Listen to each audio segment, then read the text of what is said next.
I'm J.G. Michael, and this is Parallax Views.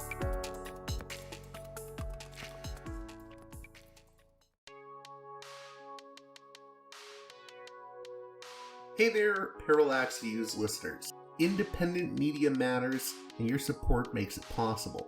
If Parallax Views has challenged your thinking, exposed you to new ideas, or simply kept you company on your commute, now's the time to help sustain it. Listen, share, and if you can, support the show on Patreon at patreon.com/parallaxviews. One more time, that's patreon.com/parallaxviews. If you want, you can also make a one-time donation by contacting me at parallaxviewspod@protonmail.com. I can give you a link to my PayPal page if you contact me that way. Let's show what listener-supported media can do.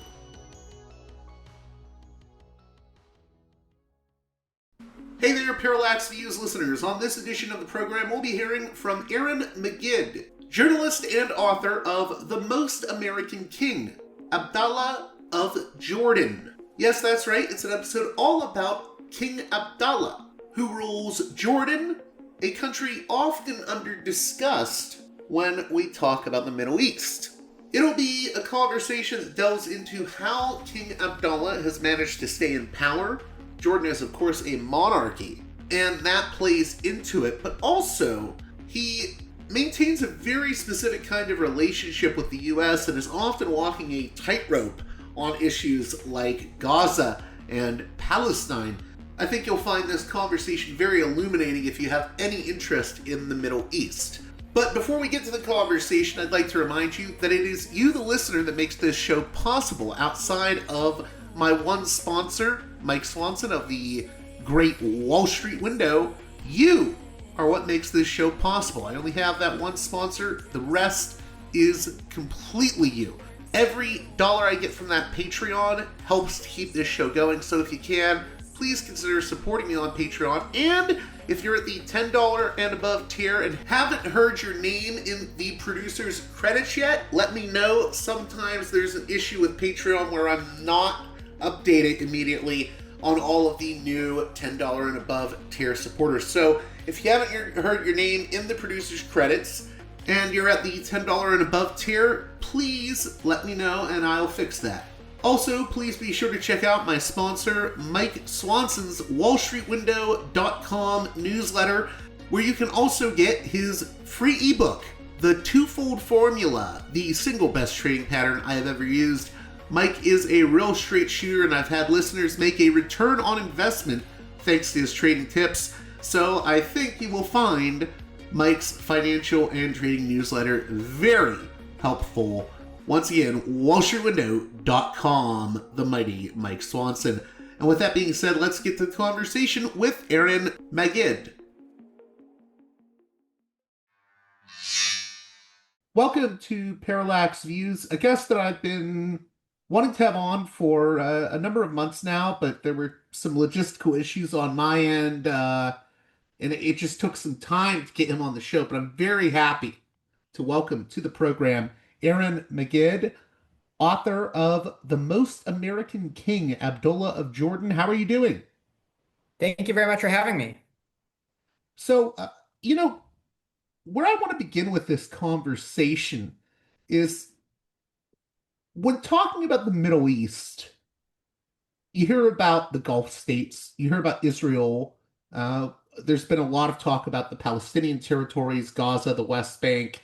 We don't hear about Jordan as much. This book, I think, is important because it does shine a light on Jordan and its king, Abdullah. Why do you think it's important to maybe cover this topic? For people that want to learn more about the Middle East, why should they learn about Jordan and King Abdullah? So King Abdullah is currently the longest serving Arab leader. So many of his neighbors, whether Saddam Hussein in Iraq, Bashar al-Assad to Jordan's north in Syria, Hosni Mubarak to Jordan's south, so many of them have fallen during the Arab Spring protests, during U.S. invasions, but King Abdullah has maintained power since 1999. So that makes him unique in one aspect. Another is because of the very close relationship between Jordan and the United States. In recent years, the U.S. has provided Jordan about $1.5 billion with a B in annual assistance. Thousands of U.S. troops are deployed in Jordan under both Democratic and Republican administrations. Jordan was actually the first Arab state to have a free trade agreement with the United States during the Bush administration. So for American listeners, Jordan plays a very important role, despite, as you correctly note, it doesn't get very much coverage. So just to give you an example, the Washington Post, the New York Times, the Wall Street Journal, none of them have full-time correspondents in Amman. And when I started this book in 2022, there was not a single comprehensive biography about King Abdullah, even though he had been ruling Jordan for over 20 years. In terms of the politics of the Middle East and just issues like U.S. foreign policy, which are important to my listeners, why is maybe this book important to those folks? Sure. So just because of the very strategic relationship between the United States and Jordan. So King Abdullah was the first Arab leader to meet in the White House with President Trump, President Biden, and President Obama. So some people say, oh, the President Trump has very close relations right now with other Arab states like Saudi Arabia or Qatar. So what makes Jordan unique? But in fact, Saudi Arabia under the current administration does have good ties. But in the previous one, President Biden called Saudi Crown Prince Mohammed bin Salman a pariah for the killing of Jamal Khashoggi. Qatar is in good favor with President Trump right now, but in 2017, Qatar had a lot of tensions with President Trump, and Trump even called for an embargo against Qatar for what he accused them of supporting terrorism. During the Arab Spring protests, President Obama called for Hosni Mubarak to resign, and that led to his ouster from power, but he didn't do so similarly with Jordan. So what makes the Hashemite kingdom unique is the bipartisan relationship with the United States across many decades, and King Abdullah is a key role behind it. So let's get into the title of the book, The Most American King. Just looking at the early life of King Abdullah, Deerfield Academy in Massachusetts, Oxford U.S. Army training in Kentucky.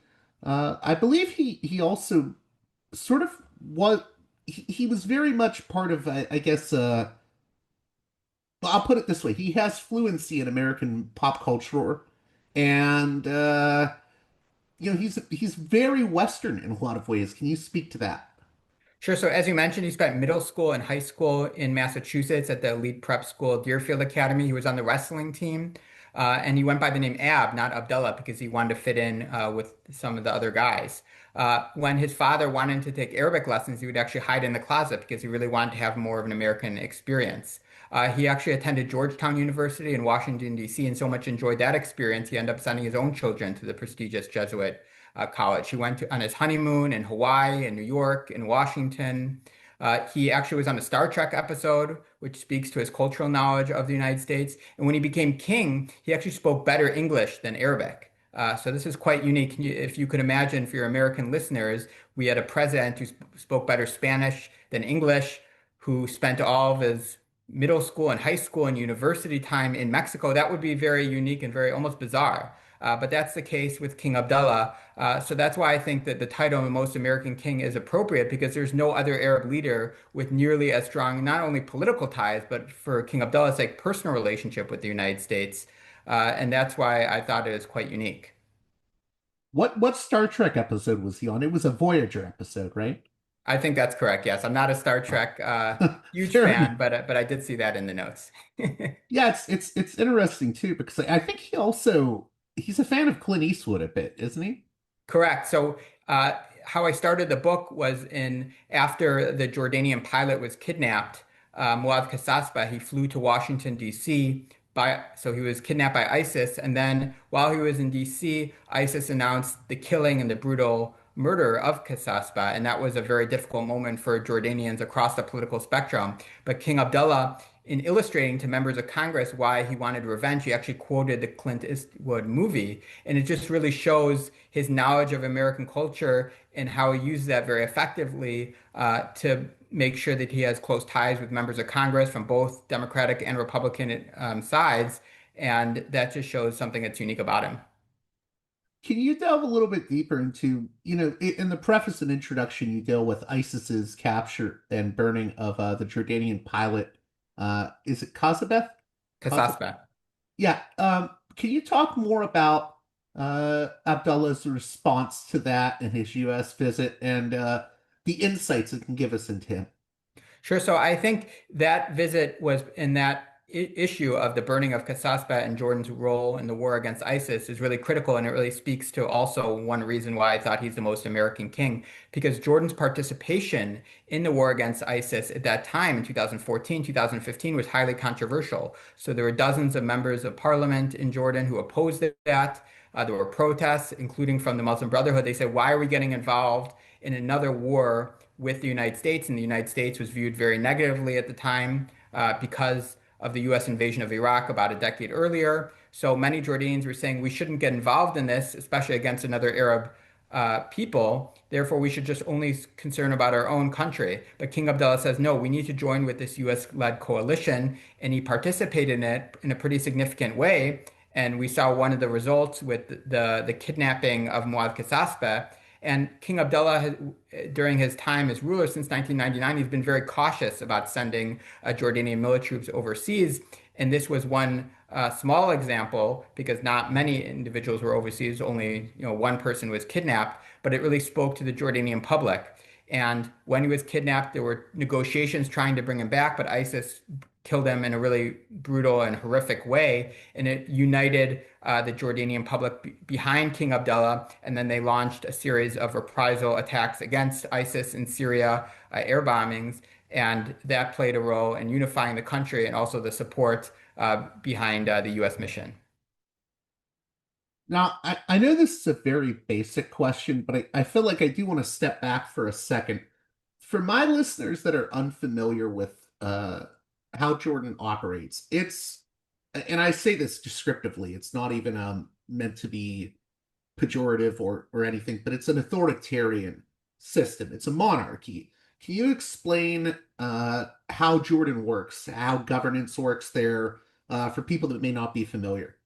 Sure. So as you mentioned, King Abdullah is in charge. Him and the security forces are the ones making the key decisions. He's not being elected. He's been in power since 1999. He was chosen by his father, King Hussein. King Abdullah is the eldest son of King Hussein, and he's the one making all the key decisions. Now, they do have a parliament. There's a lower house and an upper house, a senate. The lower house is elected, even though there is gerrymandering. They are elected by the public. The Senate are appointed by the royal court and King Abdullah. So any measure that becomes law needs to pass both the lower house and the Senate, meaning that it has to get the approval of the royal court. So he is the one in charge. Another example of how parliament is weak in Jordan is the Muslim Brotherhood actually did the best in last year's election, the Islamic Action Front. And then a few months later, the Jordanian government ended up banning the Muslim Brotherhood, accusing them of participating in terrorism. They closed their offices, seized their assets, arrested members. So it shows the significant limits for democratic reform in the country, because at the end of the day, the security forces and the king are the one who are calling the shots. I think this can lead to an interesting discussion because I I would say Abdullah has a sort of identity as an almost like cosmopolitan and sort of Americanized leader, right? Who can relate to the West and knows how to talk the West's language. He can even cite, a Clint Eastwood movie like Unforgiven. Uh, but he's also governing within a system that is very constrained politically. So can you speak to that sort of, in a way, some people would see that as a paradox, I guess. Sure. So, on the one hand, King Abdullah does have significant power in the country, though on the other hand, he's spoken in the past about the limits of his authority. Now, we should take that with somewhat of a grain of salt, but he did say it in an interview in 2013 that he wanted to advance political reform more significantly, meaning more liberalizing society, more democracy, a stronger parliament. But he argued that conservative elements in Jordan's intelligence apparatus, the GID, which has a very close relationship with the CIA, they were actually holding him back and preventing him from advancing those measures. Now, King Abdullah didn't repeat that message after that very controversial interview he gave with Atlantic Magazine's Jeffrey Goldberg, partially because it really was stunning to many Jordanians to hear their king, albeit speaking in English, about the security forces in that way. But he does have to rely on the security forces in the country in a very significant manner. And then there's also public opinion, which does play a role, even though they're not the ones electing at the end of the day those who are most powerful. And we could see that in the Gaza war, for example. So Jordan's population is about 50% Palestinian. It's the largest Palestinian population outside of the West Bank in Gaza, so it's very significant, much larger than in certain Gulf countries that also have ties with Israel, like the UAE or Bahrain. And therefore, King Abdullah has a very delicate balancing act in how he's dealing with the Gaza conflict. So on the one hand, for example, he withdrew his ambassador from Tel Aviv in the beginning. He's called Israel's actions a genocide in Gaza. He froze a water for energy deal. But on the other hand, he's maintained the 1994 peace treaty. Security cooperation between Jordan and Israel has remained strong. And a $15 billion gas deal has also resumed. So he has to pay attention to public opinion to some extent, but he also can't move too far away from Washington and Congress, given the amount of significant financial assistance Jordan gets from the United States and the military hardware it receives. Now, other than the issue of Palestine, are there any other issues that King Abdullah faces with his own population? I guess because I think it's very interesting. He is sort of celebrated in the West as this moderate leader within this monarchic system. So, what other challenges does he face from his own population when it comes to public opinion outside of the Palestine issue? So I would say the number one issue is the economy, and it's really terrible in Jordan. Many people in the United States are unhappy with the economy right now, and the unemployment rates is about 4.3, 4.5%. Yeah, there's massive unemployment Yeah, in so Jordan Jordan now. is about times five that. It's well over 20%. It's been over 20% for years right now. Youth unemployment is close to 50%. So you have so many educated Jordanians, they go to university and then they leave graduating with an engineering degree, but then they serve as Uber drivers, taxi drivers, working as waiters, and many Jordanians become quite gloomy with their situation. Just to give you another anecdote, during the Biden administration, we had this phenomenon where Jordanians were traveling to Mexico and trying to illegally migrate into the United States to find jobs. Of course, you know that with the Trump administration, that's no longer feasible. But it really speaks to the financial woes under King Abdullah. And I would say that's his greatest failure as king. He came into power in the early years. He actually had a Jordan first policy. That was the slogan they used. And that was over a decade before President Trump had the American first slogan. But they really wanted to focus more on Jordan's national interests and their domestic priorities, in contrast to King Hussein, his father, who focused more on pan-Arab issues like the Palestinian issue, Jordan's ties with Iraq, Syria. King Abdullah tried to focus internally. He had some successes in the beginning in terms of his privatization campaign. He was able to lower unemployment to about 12, 13%, 2007, 2008. But after the worldwide recession, then you had the Syrian refugee crisis, ISIS, Jordan's economy really got knocked off its path, and the unemployment's gone up and up and up.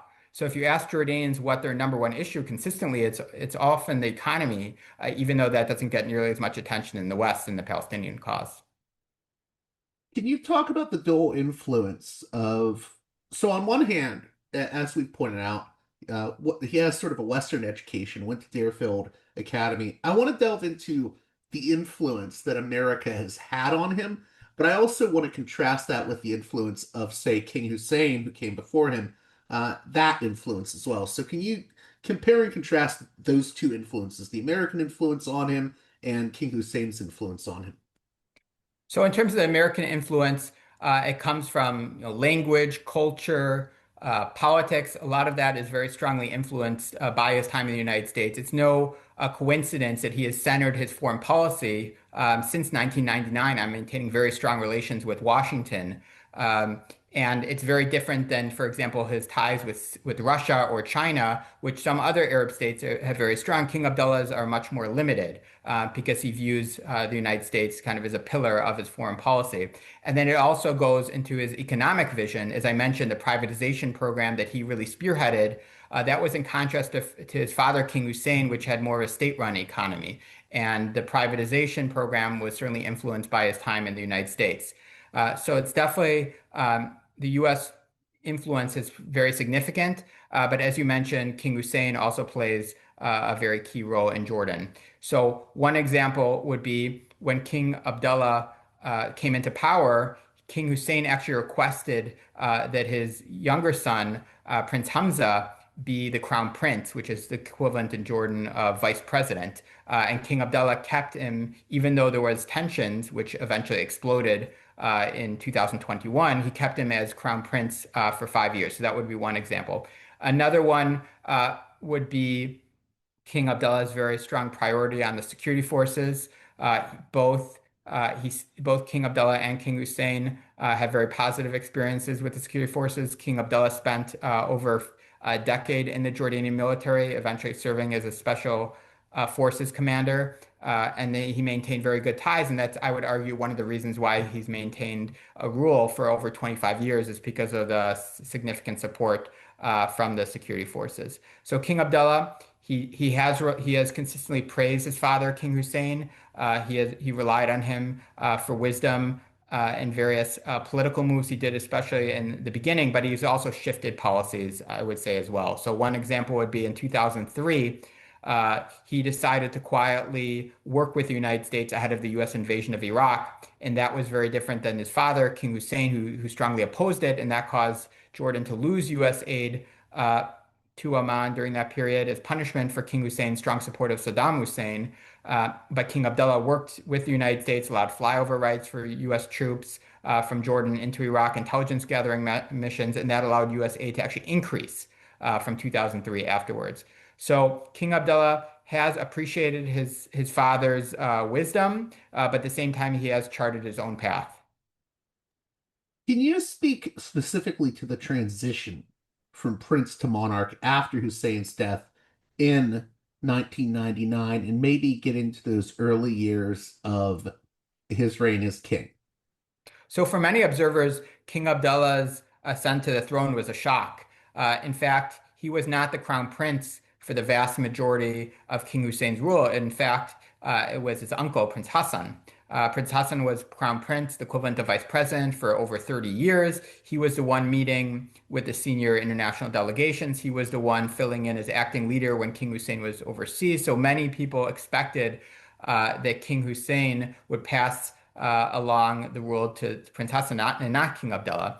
In fact, what happened was in 1998, when King Hussein was sick, he was actually spent time in the United States for his cancer treatment. And that time he became frustrated with Prince Hassan for what he accused him of interventions in the military. While King Hussein was still alive, he was promoting, hiring, and firing military officers, and King Hussein didn't appreciate that. So he decided that King Abdullah, because of his time in the security forces, because of his relative youth at the time, his connection with the next generation of Jordanians, he would be the better person. And he made that shocking announcement only weeks before his death. King Abdullah came into power. He wasn't really prepared for the role. He had a lot of security experience, but not significant political ones.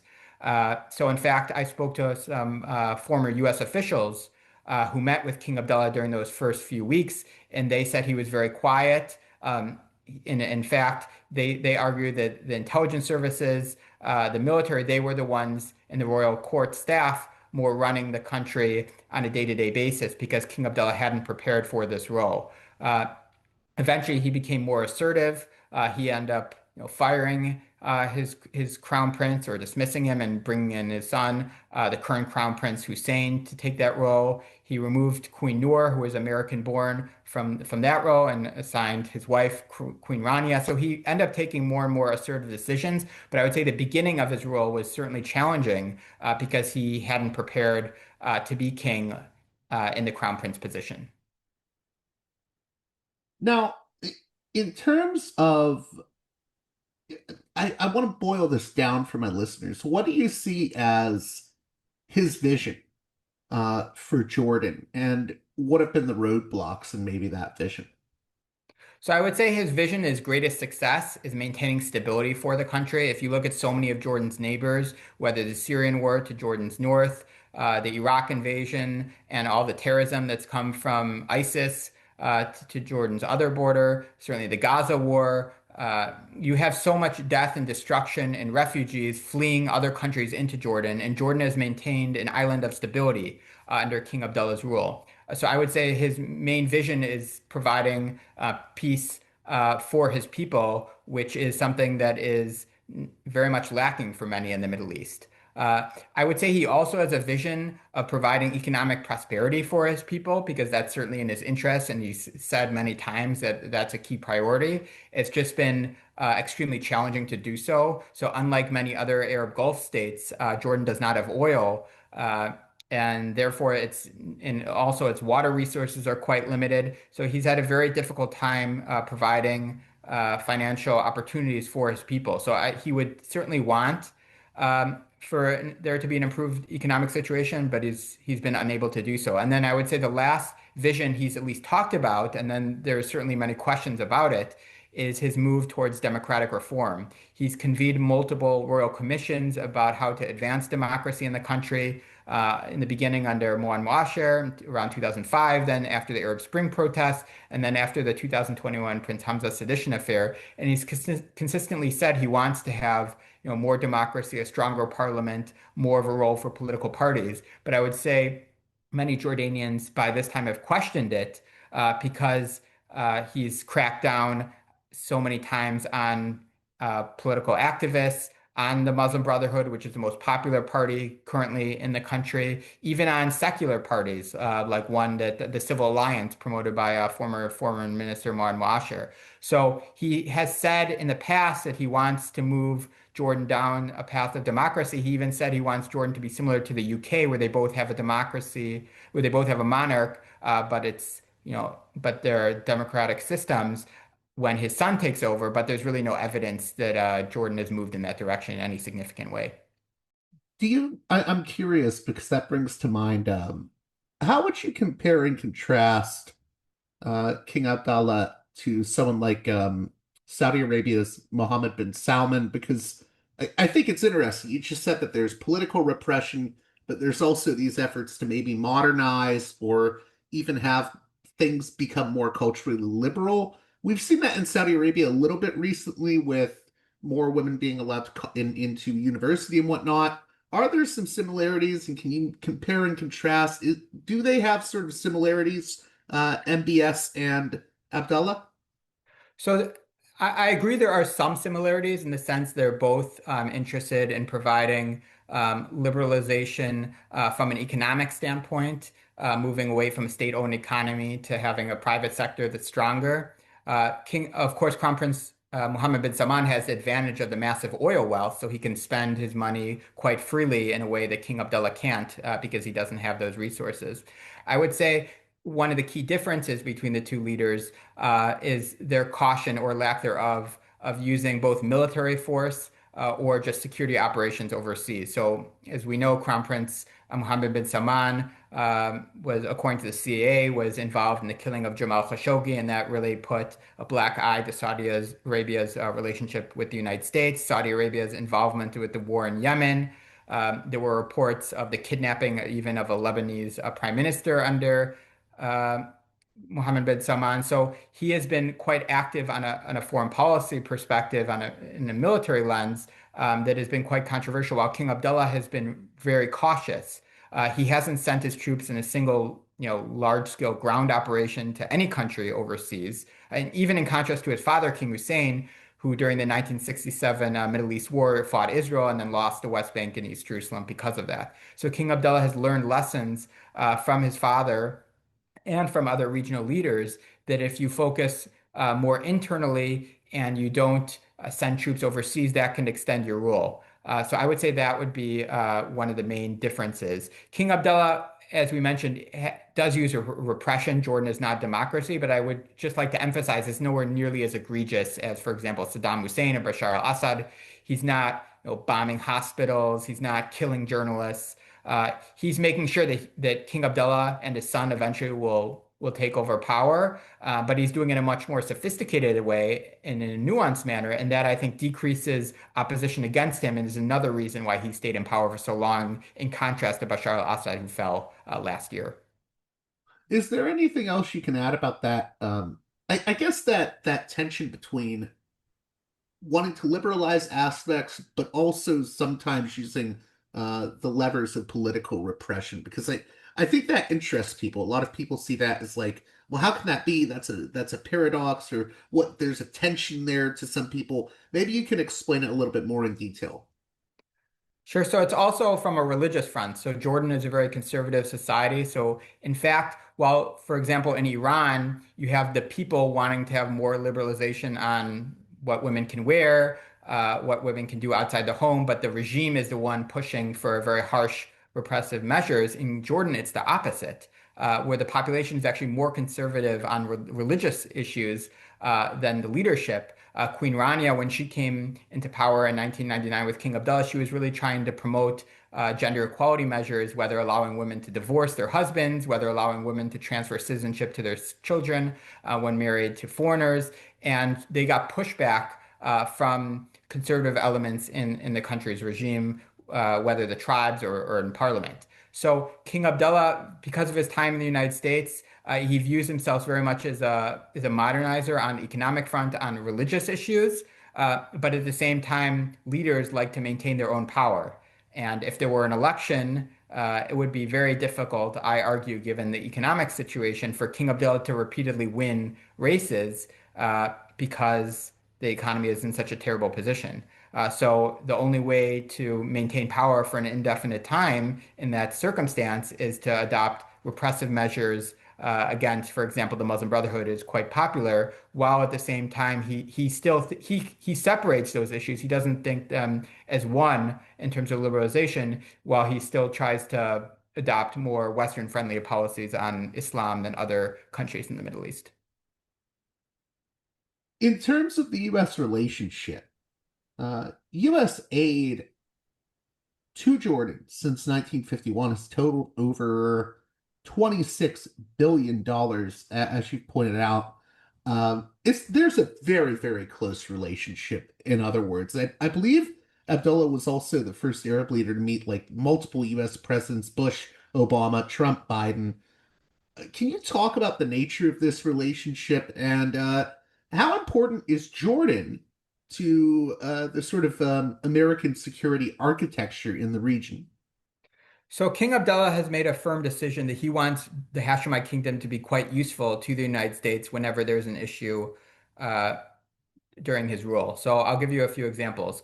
In 2011, 2012, the top topic in U.S. foreign policy was the Syrian refugee crisis and the Syrian war. And what did King Abdullah do? He knew that it wouldn't be popular for hundreds of thousands of Syrian refugees to enter the United States. So he absorbed according to the Jordanian government, about 650,000, 1.3 million, according to the UN, about 650,000 Syrian refugees. So he made sure that that Jordan was quite helpful to the United States. A few years later, the big topic was the war against ISIS. Once again, King Abdullah wanted to make sure he was a part of that and ensure that there were Jordanian aircraft flying missions against ISIS in 2014, 2015. Most recently, in the war in Gaza, we had Iran firing missiles at the Jewish state over the Hashemite kingdom's airspace. And Jordan worked together with the United States to actually shoot down on three occasions hundreds of these missiles and drones with CENTCOM, both under President Biden and under President Trump. We talked already about Jordan's cooperation with the United States ahead of the 2003 U.S. invasion of Iraq. So time and time again, Jordan has found a way to be very useful for the U.S. national interest, not just in terms of the bilateral relationship, but also in terms of U.S. security and military posture across the Middle East. And that's been a huge priority of King Abdullah, and it's one of the main reasons why the Hashemite Kingdom has received so many billions of dollars of aid. I was wondering too if you could speak to the Prince Hamza sedition affair. So that's Abdullah's half brother was accused of sedition. The U.S. backed Abdullah in that affair. So I think that affair is important in so much as it illustrates uh, Jordan's tight control of dissent and also the sort of dependence that Jordan has on Western support, or that King Abdullah has on Western support. Can you speak to that? So the 2021 Prince Hamza sedition affair was quite a rare event in Jordan, and it's one that received significant attention because of it. Generally, the royal family is united behind the leader, and you don't see public expressions of dissent. But what we saw in the years before the Prince Hamza sedition affair is he would be posting on social media somewhat abstract criticisms, not of King Abdullah personally, but he would criticize government corruption. He would criticize, unpopular tax raises that happened in the country. So there was some signs that he was upset, I'm sorry. And then we had the shocking information in 2021 coming from the Jordanian government that he was put under house arrest. Because according to the Jordanian government accusation, he was involved, along with Bassam Awadallah, with trying to unseat King Abdullah. Now, Bassam Awadallah is a fascinating figure as well. He was a former royal court chief to King Abdullah. He also he holds American citizenship. The State Department actually tried to get him out of jail, at least formally. I'm not sure how much of a priority it was for the United States government, but Jordan said no, and Bassam Awadallah is still in jail as we speak. He's also a Palestinian background, and he served as an advisor to the Saudi Crown Prince Mohammed bin Salman. So this was a very significant event and one that the Jordanians were concerned about, and that's why they cracked down both on Bassam Awadallah and also on Prince Hamza. And to this day, Prince Hamza is still under house arrest because there's just a lack of trust between these two royal figures. So there's still lots to learn about this information. When I spoke to U.S. officials about this topic, they were pretty tight-lipped, and it's still quite confusing in terms of the foreign backing that Prince Hamza and Bassam Awadallah had, whether it was officially from Gulf governments or other entities in the Middle East. So I would say when the archives open up, in 30, 40 years, we'll probably learn more about the exact support he had and how close he was to taking over. But I would just say at the same time, in order to be successful in some sort of coup attempt, you need the backing of senior elements of the military and intelligence operatives. And King Abdullah maintained strong support from those elements. And in fact, the individual who was sent to Prince Hamza's home to tell him he was under house arrest was the army chief. So I don't think it was particularly close to him taking over control over the country, but it was a precedent that King Abdullah did not appreciate, where you had criticism from an important member of the royal family, someone who was quite popular, who looked very much like King Hussein, who sounded like King Hussein, spent a lot of time with the tribes, and King Abdullah, to some extent, felt threatened by the move. I would say that one of the most significant portions of your book, or at least just a rather fascinating portion of the book, is dealing with the Arab Spring, those protests that happened in 2011 to 2012 that really took the Middle East, the Arab world, by storm. How did King Abdullah deal with the Arab Spring? What came out of that? What were his successes, and where maybe did he fall short in dealing with it? So the 2011-2012 protests in Jordan during the Arab Spring were the largest demonstrations that King Abdullah experienced since he came to power in 1999. And it was really a wake-up call for the country's leadership, really highlighting the discontent among the public. I would say primarily over economic issues, the high unemployment, the poverty rates, the corruption, but it also spilled into political issues with many protesters calling for more democratization, stronger role for parliament. So this certainly was significant, and it wasn't, a one-time issue. It was happening Friday after Friday, not just in Oman, but in various provinces across the country, and included protesters, not just Jordanians of Palestinian background, but more concerning from the royal court's perspective, also Jordanians of East Bank background, of tribal descent, who are considered the backbone of the regime. So it was certainly significant. King Abdullah, though, made sure to adopt a very different policy than Syrian President Bashar al-Assad to his north. He didn't use widespread violence against his people, and I think that was quite successful in ensuring that there certainly was intimidation of protesters. They used the mukhabarat, the intelligence services, to warn people, to tell people not to participate. But he didn't use, tank fire or his air force against activists, and that ensured that there was some sort of equilibrium here, allowing for protesters to continue to voice their opposition to the status quo, but not letting it get out of hand. So I would say that from the Jordanian government and King Abdullah's perspective, the greatest success of the Arab Spring protest period was that, unlike many of the other Arab leaders like Mubarak, like in Libya, we can go on and on in the Arab world, who were ousted, King Abdullah maintained power during this period and afterwards. So that would be the greatest success. And then number two would be to ensure that the protests didn't get quite bloody, and allowing more of a reasonable situation for the activists. I would say that the most significant failure from the Arab Spring period was that the basic demands from the people were not only an improved economy, but it was also more of a democratic uh, system of governance. And Jordan, under King Abdullah in 2011, 2012, made a lot of promises. One significant example is, until this period, King Abdullah was the one who was appointing and dismissing prime ministers, and he said in the future we would allow Parliament to be the one who would select the prime minister. But in fact, even to this day, in 2025, King Abdullah is still the one who's appointing prime ministers. So Jordan did not really move in any significant fashion towards democracy after the Arab Spring, but at least it didn't lead to widespread bloodshed.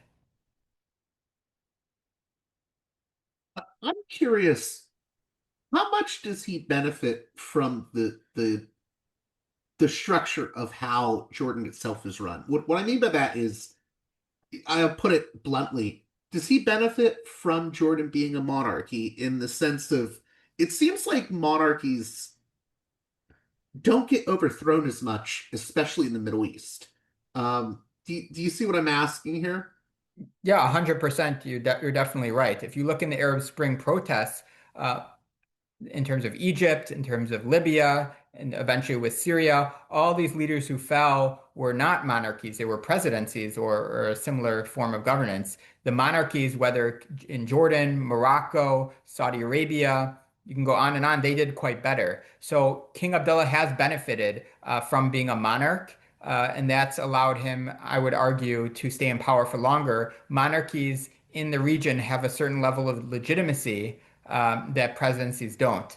King Abdullah also claims to be a descendant from the Prophet Muhammad, which provides him additional religious legitimacy. He also has the custodianship over the Al-Aqsa Mosque. So there are various factors that allowed him to stay in power for so long. But I definitely agree that being a monarch has advantages. So, for example, throughout the Arab Spring, on four different occasions, he fired the prime minister.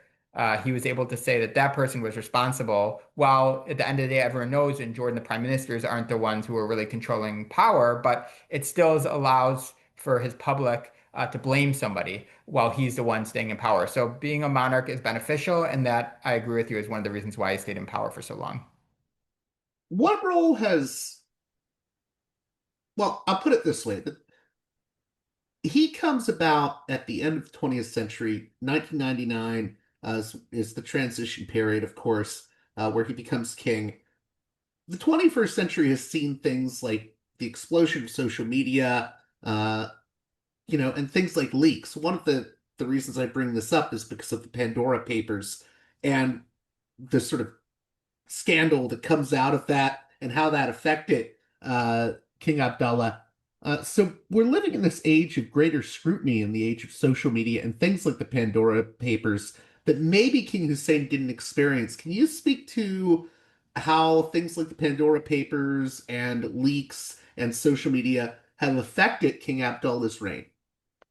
So, as you mentioned, King Abdullah faces certain challenges because of the time period that King Hussein didn't have to experience. King Hussein had a near monopoly over the media environment in Jordan. And it's not just the leaks, but it's also, for example, Al Jazeera or the Gulf television networks. They're able to present to Jordanians in Arabic a very different perspective on not only the Palestinian question, but also Jordan's leadership.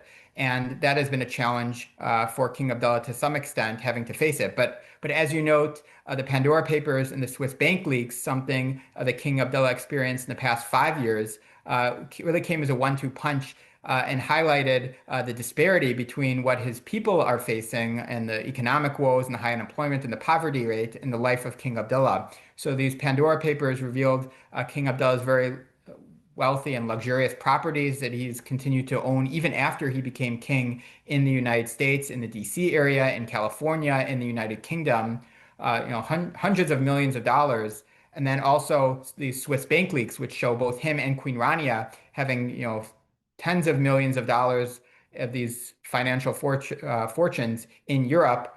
So there was some discontent among Jordanians at the time, saying, we're suffering so much, and some people in America were saying we're giving to Jordan, billions of dollars in financial aid, but the king is living in such a lavish way. But I would say that it was a challenge, but I don't want to over exaggerate it. There were not widespread protests in Jordan in response to it. When you'd speak to some Jordanians about the issue, they would say they weren't surprised that King Abdullah has a massive amount of wealth that just comes with the territory of being king. And some Jordanians even said they compare it to the Gulf leaders. King Abdullah actually didn't have nearly as much money. But regardless, it wasn't in King Abdullah's interest for these leaks to come out and just to really highlight the hundreds of millions of dollars that he has, whether in Europe or in the United States, especially when so many of his people are living in a very difficult financial conditions. How skilled would you say King Abdullah has been in dealing with crises in the Middle East, whether we're talking about Gaza or early on in his reign, something like the Iraq War, the Syrian Civil War? How does he respond to these things? Where do you think he shows great skill, and where do you think he may have faltered at points? So I agree that he has showed a lot of skill dealing with these crises because time and time again, you have analysts, especially in the West, who have predicted Jordan's demise under King Abdullah. They point to the high unemployment rate, the fact that the country doesn't have oil, and saying that King Abdullah is going to be the next one to fall. There were multiple articles during the Gaza war, especially in 2023 and early 2024, that contended that the Gaza war is a quote unquote existential crisis to the country. But now, as the tenuous ceasefire has lasted over a month and King Abdullah's power remains quite firm in the country. In fact, I would argue that the Gaza war, while it was a challenge, it certainly was an existential threat to the country. We can go through the Arab Spring protests, 2011, 2012, Syrian refugee crisis, the war against ISIS, the Iraq war. Time and time again, King Abdullah has dealt with so many major challenges across his borders, and he has always maintained his rule during these times. So it speaks to the sophisticated nature of his intelligence services, of his military. But I also argue that it shows he is relatively wise in his dealing with foreign policy and military matters. So, for example, there's been a lot of talk in the United States right now about sending some sort of Middle East or Arab force to Gaza to perhaps disarm Hamas. Now, King Abdullah said right away that he's not going to participate in that, even though they have a good relationship with the United States, because he knows it would be wildly unpopular for Jordanian troops to get in firefights with Hamas militants in Gaza tunnels. Either that would lead to Jordanian soldiers being killed or Jordanians killing Palestinians. So neither of those images is something that he's interested in. So I would say that King Abdullah has been quite successful knowing his limits with military force, unlike many other Arab leaders that have caused him a lot of trouble, while at the same time maintaining a very good relationship with the United States. And for example, in February 2025, we had that visit to the White House. He was the first Arab leader to meet with President Trump. And even though there was a disagreement over the issue of transferring of Gazans to Jordan, King Abdullah opposed it. It ended in a very different way than the Ukrainian President Zelensky's visit in February 2025 to the White House, which led to him being kicked out of the White House, embarrassed, and really quite tensions between Kiev and Washington. King Abdullah left that meeting on a much better note. President Trump released a video praising him. Then Jordan's U.S. aid to Jordan continued to flow with hundreds of millions of dollars. And it speaks to King Abdullah's sophisticated diplomacy. And these are all examples of him knowing how to deal with crises in an effective way while maintaining excellent support from the United States. I hope this doesn't sound like an ignorant or dumb question, but I do want to ask, when it comes to the US Jordan relationship, I've seen people say, well, Jordan is just a US client state. Uh, but I think you could also argue that King Abdullah leverages Washington for Jordan's autonomy. Can you speak to that? Because I think there's debate that some people would have about that, and I'm curious for your thoughts on it. Sure. So I would say Jordan is heavily dependent on the United States, both in terms of financial assistance, military training, intelligence cooperation between the CIA and Jordan's intelligence services. Over the years, USAID has spent, hundreds of millions of dollars, probably, billions of dollars, building schools, hospitals, paving roads. So Jordan wouldn't be the same without the United States support. So I would say that's on the one hand. But on the other hand, there have been times, both under King Abdullah and King Hussein, where Jordan's adopted independent positions from the United States. One example would be what we just talked about, how in February, President Trump wanted Gazans transferred, hundreds of thousands or even potentially a million to Jordan and Egypt, and King Abdullah said no. I would say why I still think the title of the most American king is appropriate even after that incident is because it's not like there were other Arab leaders, whether in Egypt, Qatar, Saudi Arabia, who were begging or willing to accept Gazan refugees. So King Abdullah was actually stand in line with all the other Arab leaders at the time. But as you note, there are certainly been examples during his rule where King Abdullah says, what the U.S. is asking is not in my interests. And generally, I try to accommodate the United States, and I've been flexible, and he has done that time and time again. But there are examples, whether it's the Gazan refugee issue or under King Hussein's period, when Jordan very much opposed the U.S. invasion of Iraq in 1990, 1991, where the Hashemite kingdom has adopted an independent foreign policy and shown that it's not, 100% a client state. I also wanted to ask, in regards to Trump, let's talk about these tensions that he's had with Trump or the perceived tensions. How important is it to look at that? Because I think it can give an insight into the sort of the way in which King Abdullah is very.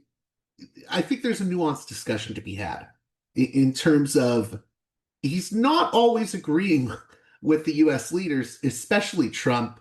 Why is that, and what can we learn from the Trump Abdullah relationship? So for King Abdullah, the Palestinian issue is huge because the country borders Israel and the West Bank, because of the demographics, the fact that the largest number of Palestinians outside the West Bank and Gaza live in Jordan. So that's always going to be one of his top matters. And we saw in the first administration, there was some discontent between Amman and Washington over President Trump's policies. For example, transferring the U.S. embassy from Tel Aviv to Jerusalem, cutting U.S. aid to the Palestinian Authority and to UNRWA. So time and time again, or even recognizing Israeli sovereignty over the Golan Heights. So there have been significant disagreements between the two countries on the Israel-Palestinian or Israel-Syria issue. But King Abdullah has made sure, because the country is so reliant on U.S. aid and military support, that even if there is some disagreement, he adopted a different policy than, for example, Palestinian President Mahmoud Abbas during the first term, who harshly attacked President Trump, calling him a dog. King Abdullah would never use such aggressive language or such harsh criticism of the United States. He adopts much more of a diplomatic approach to Washington, even when he disagrees with President Trump, and he's able to push aside, some ideological differences on the Palestinian issue to maintain the security assistance, which during the first term actually increased to its highest level when President Trump, left power in early 2021. So King Abdullah knows how to work with President Trump. He understands that they're not going to be eye to eye on every issue, but I would just like to emphasize it's not like Jordan has been eye to eye with the United States on every issue with in other presidencies as well. So in 2003, Jordan worked with the United States together quietly about the Iraq War, but under King Abdullah's preference, it wasn't for the U.S. to invade Iraq because he knew it would be quite destabilizing for the region. He predicted correctly there would be a refugee crisis, and you had many Iraqis fleeing into Jordan. But the United States and Jordan, under King Abdullah's leadership, have been able to maintain very strong security cooperation despite some occasional differences. Now, the other part of that is what can we learn from the relationship Abdullah has with Palestinians and the issue of Palestine? Because I mean, there are these tensions, I would say, between Jordan's Palestinian population and Hashemite role. He's very firm on Palestinian rights, but he's not going to end the 1994 peace treaty with Israel either. So he walks a tightrope there. He's doing a balancing act. Can you speak to that? Exactly. So it's a tightrope, especially between the Palestinian Authority and Fatah, who King Abdullah has much more close relations with, and Hamas in Gaza. So during the war, Hamas not only wanted for there to be the severance of the 1994 peace treaty, but also they were calling for protests inside Jordan that were quite sensitive for the Jordanian government. In an authoritarian regime in general, they don't like protests, and especially about sensitive national security issues like the 1994 peace treaty, the gas deal, all these matters that Hamas wanted Jordan to end its support of Israel completely. And Jordan has to balance under King Abdullah not only its domestic population, but also its relationship with Washington. So Hamas, according to the Jordanian government, was also involved with weapon smuggling from Jordanian territory to the West Bank.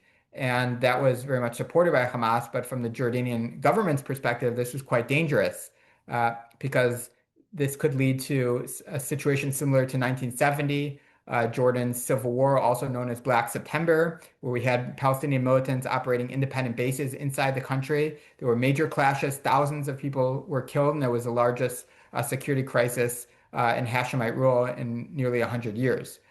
So King Abdullah wanted to maintain support for an end to the Gaza war, backing the Palestinian Authority, but he didn't want Jordan to operate in any way militarily in the conflict because it could lead to a loss of his control over his territory and also possibly an Israeli military retaliation like we saw in Israel's other borders like Lebanon or Syria or even Iraq. So King Abdullah has this tight walk that he's balancing between, on the one hand, rhetorical support, diplomatic support for the Palestinian cause, but not willing to follow, the Hamas demands of being involved militarily. If you have a few more minutes, I also want you to talk a little bit about the Amman message. Who was that message intended for? What was it? And what can we learn from how he deals with things like terrorism as an issue? So this was coming in the heels of the 2003 U.S. invasion of Iraq and a lot of militant activity, both primarily in the Baghdad area and in Iraq, but also across the Arab world. And there was more and more support for jihad, for usage of violence in the name of Islam that was becoming quite popular in the region. King Abdullah was strongly opposed to that. He's been promoting since he became a leader in 1999 a nonviolent message, and he was quite concerned that he was losing support from the youth, not only in Jordan but also across the Arab world. So he adopted this Amman message, which had backing from Jordanian religious clerics and clerics across the Middle East, mainly from Sunni communities, but also some support from the Shia as well. And this message was about reframing jihad away from violent activities against the military, against civilians, especially across the region, but more promoting a peaceful message. Initially it was supposed to be for the Jordanian public and the wider Arab world. But some Jordanians have argued that the message actually was for Washington and for the West. And by showing that he's opposed terrorism in a very significant way, then he would increase support from Washington to the Hashemite kingdom. So it was a priority of Jordan during the beginning of his rule, during the first decade. But in the past, 10 to 15 years, I would say the Amman message importance has certainly declined. Before we close out, I wanted to talk about, succession politics. So the grooming of Crown Prince Hussein, who in 2023, I believe there was lavish wedding, state PR efforts related to that.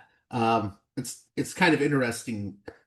I just reading about that wedding, I was thinking about how there is this real split between, the wealth of Abdullah and his family and the people, the general population in Jordan. Um, but I think it's important just to note that there is sort of a grooming of Crown Prince Hussein. Can you speak to that? And what do you think is happening with that? So you're exactly right. The royal court has been very deliberative in ensuring that Crown Prince Hussein prepares to be leader and is taking significant steps to do so. So it's gone back even before the wedding. About a decade ago, he actually chaired a UN Security Council session about the role of youth across the world. So that was one example. He's met with President Trump, with President Biden, with various Arab leaders. King Abdullah makes sure that Crown Prince Hussein is always in the room to learn diplomatic lessons and to be a force in the region. And in fact, he's actually recently visited Washington in an independent way without his father, where he's meeting with members of Congress. And he actually also met with Vice President J.D. Vance as well. So there's clearly a design from the royal court to boost the profile of the Crown Prince. He has a very active social media platform. I'm assuming that's probably being run more by the royal court and less by him, day to day. But he's involved with youth activities in Jordan, technology. He's trying to also get involved with the economy. He, like his father, spent time both in Sandhurst in the United Kingdom, but also in the Jordanian military. So there's a priority for the Jordanian regime in survival is making sure the transition between King Abdullah and Crown Prince Hussein is as smooth as possible. And some of these actions are lessons from what happened in the past. So, as we discussed earlier, King Abdullah came into power in 1999, where he spoke better English and Arabic, which was quite bizarre. So they learned from that Crown Prince Hussein, he also wanted to attend a very strong educational background. So they had what was called the King's Academy in Jordan. So it's similar to Deerfield, very elite, Western-oriented education, but it was made sure that he's still living in Jordan to preserve his Arabic skills. And then another lesson would be King Abdullah didn't prepare politically before he became a leader because he was always involved in the military. King Abdullah has made sure that his son is involved in all these international meetings to learn about the regional and international leaders. So it's without a doubt a priority of King Abdullah that Crown Prince Hussein takes over. The question we have right now is whether that's going to be in 2 or 3 years, or this is something a decade or even more beyond. But I would just like to note that King Abdullah right now is about the age of King Hussein was when he passed away. Two more questions, if you can. It seems like one of the legacies King Abdullah is going to have is that he did bring a lot of stability, very steady hand. But has that come at any type of cost? So, as you mentioned, his greatest success is the stability, and Jordanians are generally quite appreciative of not having to live through the wars of Syria and Iraq or Gaza. But I think the cost has been that there just hasn't been nearly as focus on the economy. And for many Jordanians, while they're supportive of the Palestinian cause. They back their Syrian brothers. For them, their top priority is making sure they can feed their children and make sure they can get jobs. And for so many Jordanians, they feel that just has not been nearly as an important priority from the government since 1999 when King Abdullah came into power, but even actually before that as well. The economy was actually quite poor for much of King Hussein's era. So Are there stability any is certainly. signs that that could change or not really? I'm not particularly hopeful that it's going to change. The King Abdullah has all these royal committees to improve the economy, um, but the private sector is quite weak, and there doesn't seem to be anything that would signal that a significant change could happen to lower the unemployment. The Jordanian government often talks about, oh, we might have like a low inflation level, or our GDP is growing. All those things are nice. But at the end of the day, the most important issue for Jordanian citizens is just having a job. And for so many of them, especially if you can't find a job in the government, the public sector is quite bloated. The dynamics are quite challenging. Last thing here, you had over 100 interviews with either Jordanians, U.S. officials, or various diplomats. I don't know if you want to speak to that, but what we can speak to that. But I also wanted to ask. Of course, you weren't able to have a direct interview with King Abdullah. If Correct. if you could have had one, what would you have wanted to ask him about? Sure, I would have had hundreds of questions to ask him, and I spent years going back and forth with the royal court, with different members of his staff. I tried to contact the Jordanian embassy. Unfortunately, King Abdullah, he gave a quite controversial interview in 2013 with the Atlantic magazine, where he criticized Jordanian tribes, the Muslim Brotherhood, regional leaders. And after that interview, King Abdullah became much more cautious in his conversations with journalists, especially on domestic politics. So, he'll still speak about Gaza, he'll still speak about ISIS or Syria. But if you start questioning about the crackdown about the Muslim Brotherhood or the 2021 sedition affair with Prince Hamza or the economy, those are questions he doesn't really want to answer. So unfortunately, while I did speak with over 100 individuals, people who went to school with him, who trained with him in the military, former Jordanian ministers, former CIA directors, former U.S. ambassadors to Jordan, Jordanian journalists, activists, but unfortunately, the king not so. And I would say the number one topic is I wanted to know more about the 2021 Prince Hamza sedition affair because that just remains quite confusing. So that would be number one. And number two is I would certainly like to get his perspective on how it's been with Trump, because Trump is quite, as you know, is an unpredictable figure, and King Abdullah has generally been quite cautious in how he describes his interactions with them. So if I were to have an extended session, perhaps he would be more open as well. Um, He seems to but have dealt with Trump better than one would expect, given the unpredictability of Trump. Correct. I think because he's really studied, along with his staff, ways to ensure that it'll be successful. And he's really kind of buried his ego on this matter. For example, in that February 2025 meeting, he praised Trump, called him a man of peace. This was during the time where U.S. was providing Israel with billions of dollars in military hardware and wasn't trying to solve that war. But he just called him a man of peace because he knew that in order to be successful with Trump, you have to praise him publicly, repeatedly. So he has been successful in contrast to some other regional leaders who are much more cautious in how they're dealing with him. Uh, but uh, so I do agree with you on that matter. What was the greatest insight you had out of the like over 100 interviews that you did? I'll just tell you one kind of funny anecdote. I spoke with the former U.S. ambassador to Jordan during the time of 9/11, and he told me that King Abdullah was actually was planning on flying to the United States on September 11th, and he was already in flight. And uh, the U.S. ambassador had to call and say, "No, you can't come right now. While we appreciate the U.S. bilateral relationship with Jordan, the priority of the country right now is just maintaining." Safety and dealing with Al Qaeda on 9/11, but King Abdullah insisted on continuing his path. And then Queen Rania actually had to call the former U.S. ambassador and say, "You need to convince my husband that he can't come right now." King Abdullah thinks that this is an important time to emphasize, Islam's opposition to terrorism and to show that the Arab world is against what Osama bin Laden did. And while that it was an appreciative message, the U.S. ambassador had to say, no, no, you can't come right now. So finally, after multiple interventions with Queen Rania and the former U.S. ambassador, they finally convinced him not to come. But I think that just kind of speaks to the close involvement that U.S. ambassadors have with the leader, where they're meeting with him on multiple occasions per week, can have these relatively open conversations. Well, I want to thank you again, Aaron, for coming on Parallax Views. Just again, can you let my listeners know how they can get the book, and what do you want them to get out of this conversation? What do you hope people get out of the book?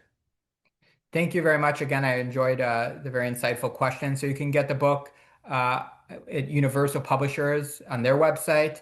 You can also get it on Amazon. You can get an ebook. You can listen to audio. You can get it on a Kindle. So there's various formats you can get it in. In terms of what your listeners can get out of the conversation, I think Jordan is often just really overlooked in the region. So many podcasts are about what's happening in Gaza or Israel, or to some extent Iraq because of the U.S. invasion. But Jordan is such a critical country for U.S. National security interests, and I feel like it doesn't get really the nuanced attention it deserves. A special thanks to my $10 and above tier supporters on Patreon, who make this show possible with their generous donations. Producers' credits shout out to those supporters: Aaron, Jeremy, Matt, Big Bob's Beepers, James, Enoch, David, Sadad, Tristan, Bob, Eva, Miriam, West Bank Robbery Pod, B. Lund, Transnatural Perspectives Podcast, Dan, Nick, Elliot, Fabian, Tom, Arlen, Bo, Spartacus, James, G, Jamie, Will, JC, WV, Sutra, Orc, Catherine, Darko, Nathan, Holland, Dan, Mark, Chase, Olm, Gary, Emilia, Nick, Brace, Michael, and Brian. Please join those listeners in supporting me at the $10 and above tier of my Patreon page, patreon.com/parallaxviews, if you'd like your very own producer's credit on each and every edition of the program. Until next time, you've been listening to Parallax Views with Parallax Views to Parallax Views with Parallax Views. The way out is not simply to say, don't do it, just to prohibit. It's nothing else. If we don't do it, others will be doing it like crazy. So, we have to confront the problem. But no, basically, I know of the great anxieties, problems, new forms of control, but it's also new forms of freedom. This is why I always emphasize that internet and all this new digital stuff, it's a very ambiguous phenomenon, but it's the field of struggle. New forms of enslavement, but at the same time, new incredible forms of freedom. We have to accept the fight with no nostalgia for old, allegedly more authentic communities or whatever. I'm not afraid. I'm not afraid. I'm not afraid. I'm not afraid.